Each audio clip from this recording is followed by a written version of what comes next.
Hey Leo, March 2026 is going to ask you to do something that goes against your being.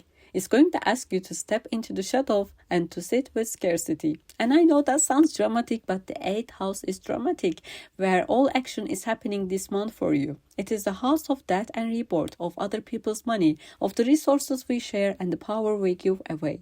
It's the underworld of zodiac, Leo, and you are being asked to descend.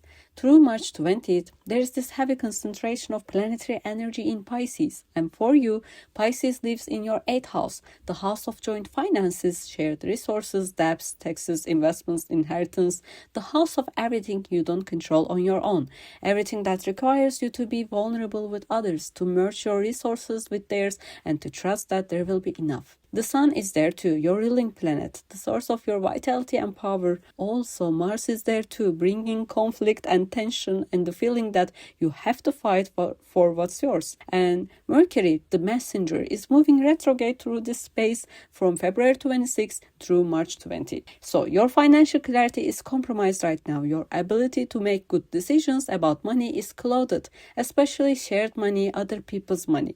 So the information you are receiving isn't complete this month. And I know how much you hate that, Leo, because you are a fixed sign.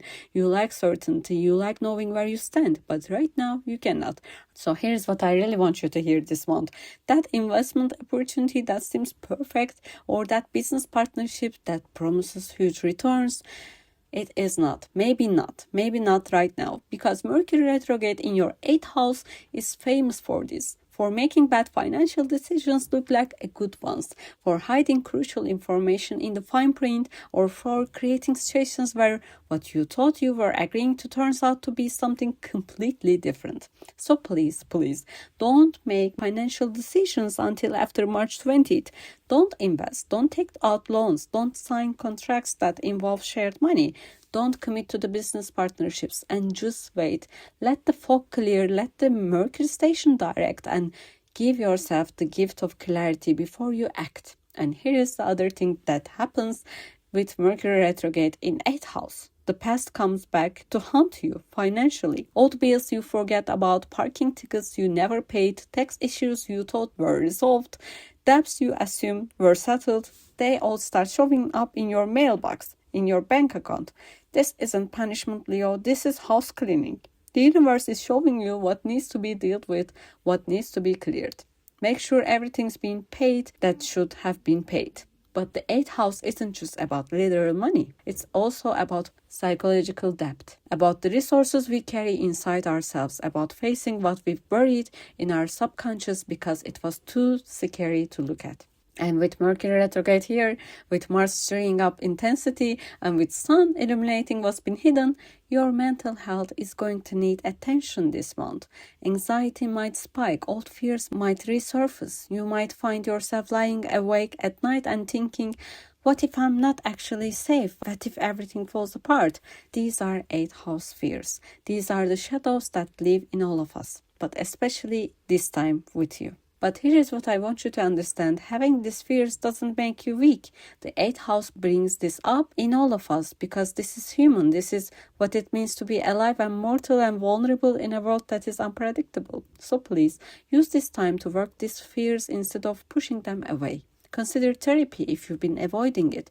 Maybe it's meditation for you. Maybe it's prayer. Maybe it's energy work. Whatever your path is, don't leave your subconscious unattended right now. These patterns are coming up because it's time to heal them, time to transform them.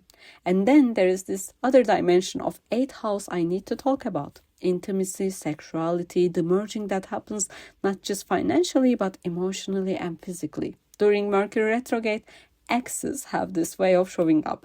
They text, they call, and there's this temptation. But listen to me very carefully. What's coming back during Mercury retrograde almost always leaves when Mercury goes direct.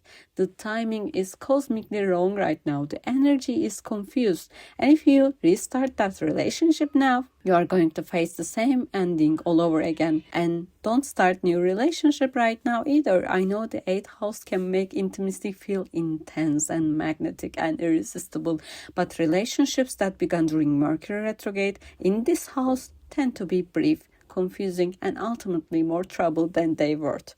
So please give yourself the space to be alone with yourself right now. You are the sun, Leo. You don't need someone else's light to shine. And then March 3rd arrives carrying a lunar eclipse at 12 degrees Virgo in your second house.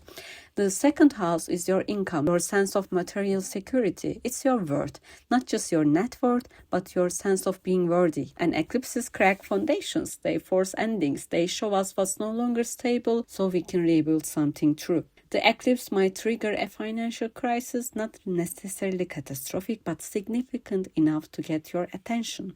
Maybe you need to sell property quickly, or this could be about your career because the second house connects to how you earn money, and an eclipse here might mean a job ends, a position is eliminated. And please don't be scared. Sometimes we have to lose what we thought was our security so we can build something more authentic, more aligned with who we are actually becoming instead of who we used to be. And then finally, March 20th arrives and the sun enters Aries, your ninth house, and Venus comes with it, bringing beauty and grace to this house of expansion and possibility. The ninth house is the horizon, Leo. It's everything beyond your immediate world. Foreign lands, higher learning, the search for meaning, the exploration of what's possible when you stop being so focused on survival and start asking about purpose. With the sun and the Venus here, you might suddenly feel pulled toward travel, toward learning something new, toward exploring spiritual or philosophical questions that expand your worldview. Maybe you enroll in a course, maybe you plan a trip, maybe you start asking the big questions. And with Venus here, this could also be a time when romance enters through these expanded spaces. Maybe you meet someone while traveling, or through an educational setting, or through exploring new communities and ideas. This is your reward for making through the first 3 weeks, Leo. This is the light after darkness. This is remembering that you are not just here to survive. You are here to thrive, to explore, to seek meaning. So before we finish, I need to talk about Saturn. Since February 14th, Saturn has been in Aries, in your ninth house, and it's going to be there for 2.5 years. Saturn is the great teacher, the one who shows us where we need to grow up, to take responsibility, and to do hard work. And Saturn in your ninth house is asking you to get serious about your beliefs, about your education, about how you are expanding your understanding of the world. Over the next 2.5 years, your worldview will be tested. Your faith will be challenged. You might have to defend what you believe or admit that some of what you believed was based on conditioning rather than genuine understanding. And this is good work, Leo. This is necessary work because the beliefs we inherit aren't always the beliefs that serves us. And sometimes we have to tear down what we thought we knew so we can build something true, something that actually reflects who we are becoming. So here is what I'm asking you this month, Leo. I want you to journal. I want you to write about your relationship with money, the emotional weight of it, and ask yourself, where did I learn these beliefs about scarcity? And then ask yourself, is that actually true, or is that just a story I've been carrying? Write about the eclipse too. Write about what's ending, what's crumbling. Don't try to fix it yet. Just witness it. Just let it be what it is. Because sometimes the endings are making space for something better. I know this month sounds like a lot, but I also know you. I know your courage. I know that you are not actually afraid of the dark. But here is the truth. Whatever you find in the shadows, whatever financial challenges arise, you are still the sun. You are light, and your light doesn't come from your bank account.